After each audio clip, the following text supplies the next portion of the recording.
gosh. There isn't. We've crossed the Rubicon. We've done things that I've spent most of my adult life warning people about. And I'm saying this not in a feeling of dejection at all. I'm simply, what I feel is just embracing the fact of this, that we are now entering a period where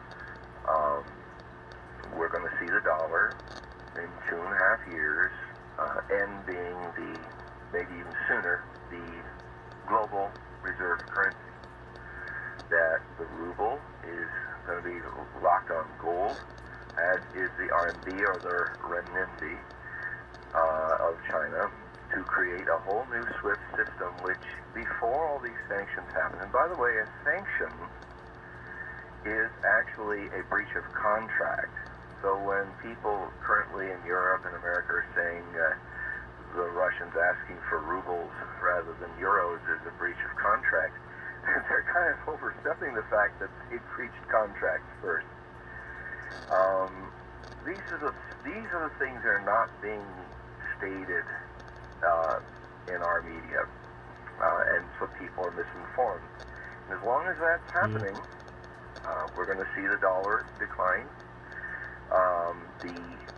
What's going to hit Europe by autumn is going to be perhaps more than a deep recession, but even the start of what I've been warning from 2022 to 2023 is the greatest depression.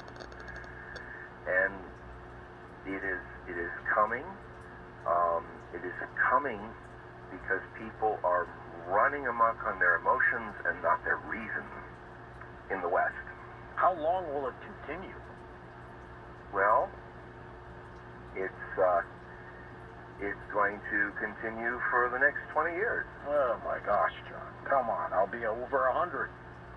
No, I well, won't. you know, it's one of the occupational hazards of prophecy is one would like to be the hopeful Edgar Casey, but sometimes you have to be Jeremiah and say repent, which means remember yourself. Bring all your members together and become complete. And if you're half informed, you're incomplete.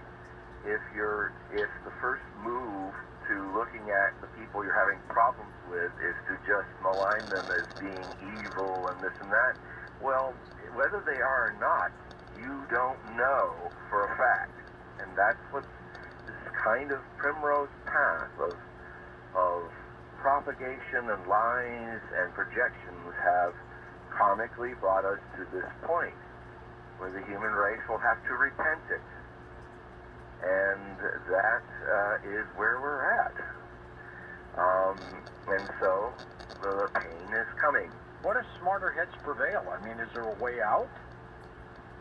There's always a way out, but first you have to regard the fact that there aren't smarter heads leading us right now.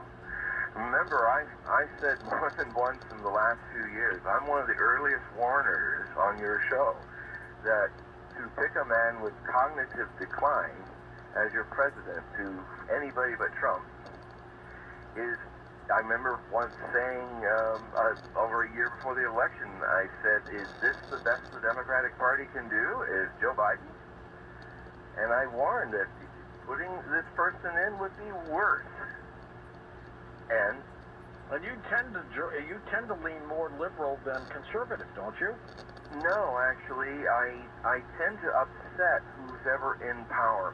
That I can do what I do because I don't follow the Democrats, I don't follow the Republicans, and it often happens in this long period since '68 when I do political predictions, is that one side, when I'm saying things they like to hear, think, "What, John Hogue, he's really spot on. prophet." Yeah. And then when I turn on them, when they pick somebody like Biden, he's just terrible. He's never gotten anything right. And I'm sitting here just, well, you know, this is, I don't attach myself, I can't in this work attach myself to people's problems with projection.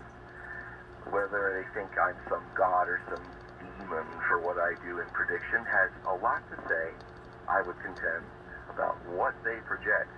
And something I just wrote, an essay towards the end of the 18 articles I just published at Hope Prophecy. And I really invite everybody to come there, and because there's so much to unpack that we can only just touch upon here, but I just wrote 70,000 words of 18 articles to just lay it all out with links and information sources.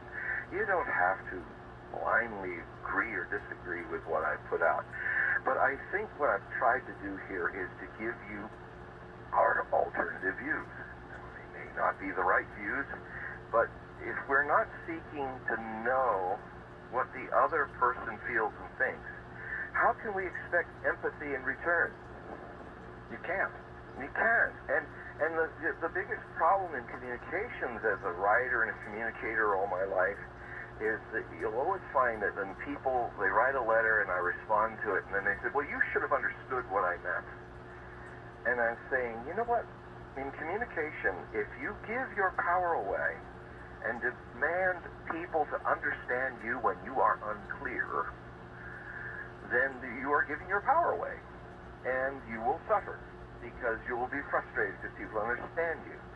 But I've come to learn the hard way as a communicator, as a writer and all, is it is completely incumbent upon me to empower myself to communicate to you and others where I'm coming from. And I don't put any of that on you. That's up to me. And even at the point of talking to somebody who may be an idiot, it's incumbent upon me to find the language that an idiot